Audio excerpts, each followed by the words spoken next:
ainda vai levar um tempo para a temporada 2025 da MotoGP efetivamente começar, mas a fase de apresentações já está aquecendo bem os motores.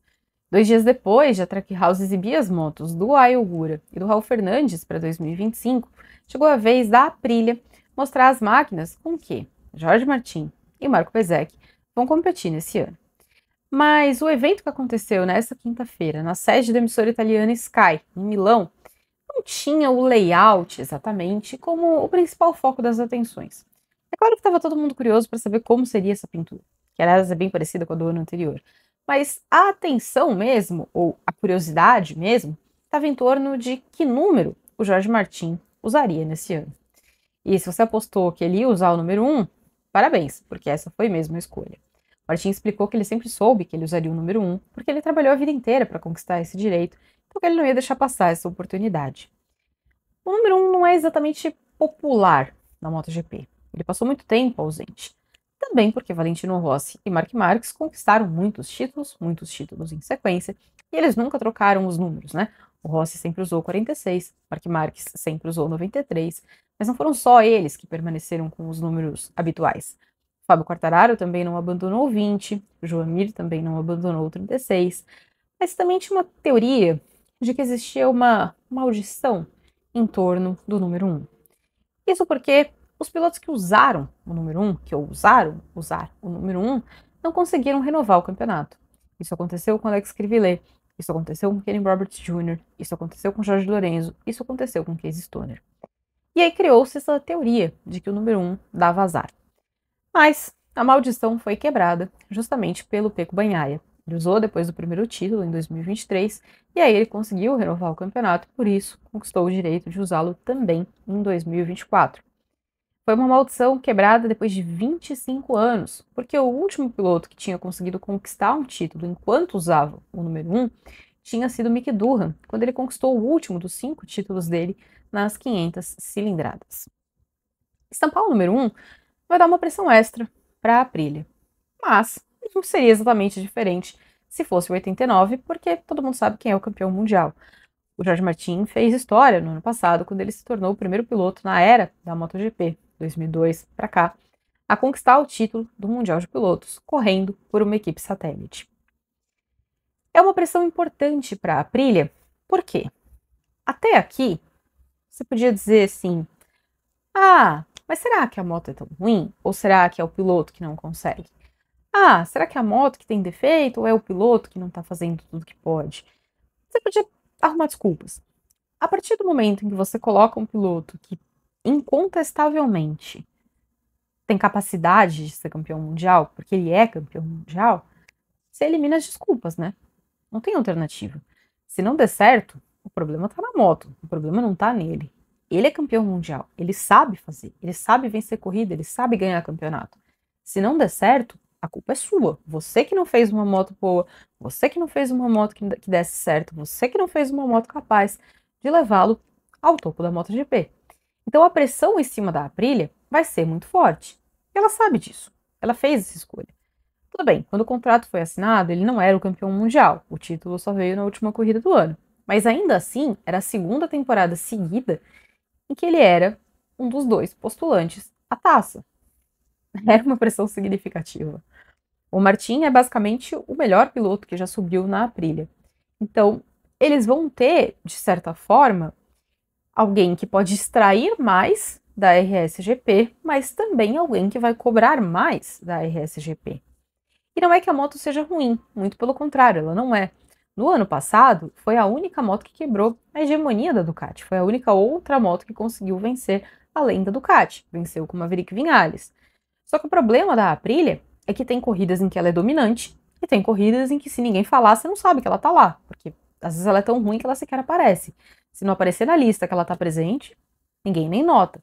Então esse é um problema, e esse é um foco que a Aprilia sabe que precisa corrigir. Isso foi deixado muito claro nessa quinta-feira pelo Máximo Rivola, que é o diretor executivo, e pelo Fabiano Sterlachini, que é o novo diretor técnico. 2025 é um ano de muitas transformações para a Aprilia. Não só porque o time é inteiro novo, né, com o Martin e o Bezzecchi assumindo o lugar que antes era do Alex Espargaró e do Maverick Viñales, mas também pela mudança nos bastidores. Até aqui, quem comandava a parte técnica da Aprilia era o Romano Albesiano. Inicialmente, o Albesiano fazia tudo. Ele era tudo na Aprilia.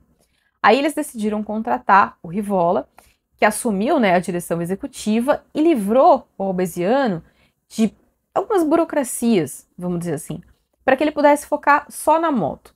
A partir daí, a Aprilia começou a se desenvolver, também porque teve uma injeção maior de dinheiro e tudo mais.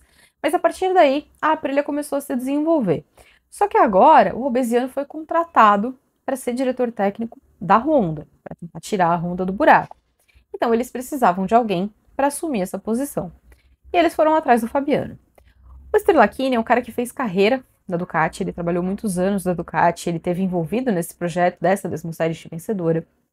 Depois ele foi tirado da Ducati pela KTM, ele passou um tempo na KTM, mas em meados do ano passado a KTM confirmou a saída do Sterlachini, na época com a alegação de que ele não quis renovar o contrato, porque a base, né, ele é italiano, a base austríaca, não queria ficar tanto tempo longe de casa e tudo mais. Mas, quando a Aprilia precisou, calhou, né? Italiano, então, todo mundo certo. Ele assumiu essa função. Não teve muito tempo para ele trabalhar. Ele até assumiu a posição no ano passado, porque como ele não tinha um contrato vigente com uma fábrica, ele podia assumir de imediato, diferente da situação do Albesiano, que teve que esperar até o começo do ano para efetivamente poder trabalhar com a Honda. Mas não dá para construir uma moto do zero em poucos meses. Mas mesmo assim, é um processo. Uma coisa que eles destacaram hoje, o Paulo Bonora, que é o chefe, né, da Aprilia, ele destacou que no teste de Barcelona, o teste pós-temporada, foi a primeira vez que a Aprilia conseguiu levar a moto do ano que vem. Ela sempre fazia esse teste com a moto antiga, às vezes com alguma novidade, mas foi a primeira vez que eles conseguiram efetivamente colocar a moto do próximo ano. E que esse foi um indicativo muito bom para eles, porque eles conseguiram ter ali já um feedback dos pilotos. O Martin confessou que não fez lá um bom treino porque ele estava de ressaca da comemoração do título. Mas, mesmo assim, já dava uma certa impressão. E aí, o que aconteceu? Eles conseguiram acelerar tanto esse processo que eles estão indo para a Sepang com 10 unidades dessa RSGP de 2025. Por que 10?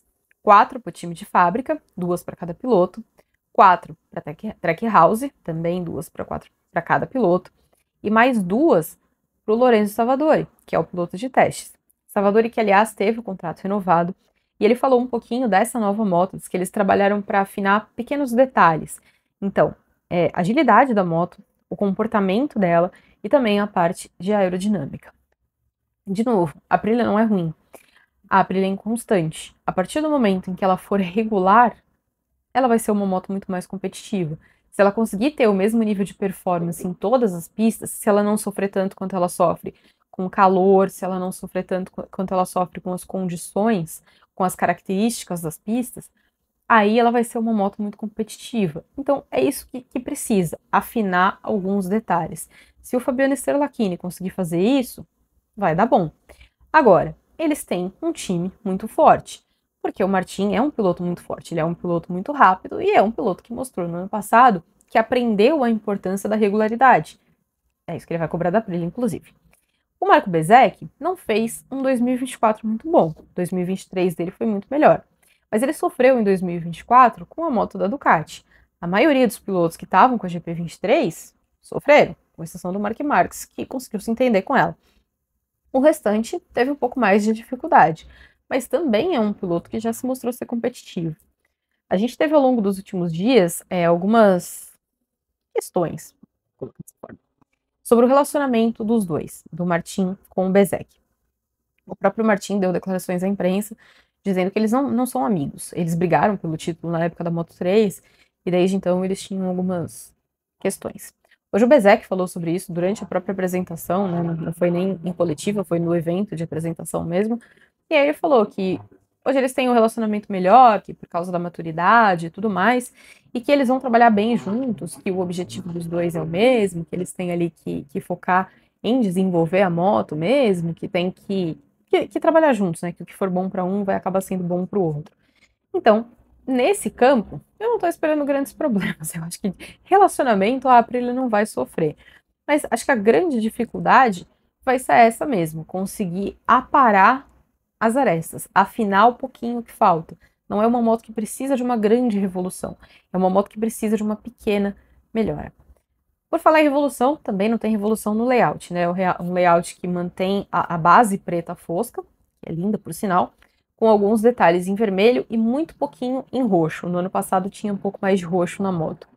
Me chama bastante atenção que a Aprilia, mesmo tendo o campeão mundial, ela não consegue ter um patrocinador principal, aquele que vai estampadão bem grande na lateral da moto, como a gente vê em todas as equipes, aquele patrocinador que dá o nome da equipe. Ela não tem.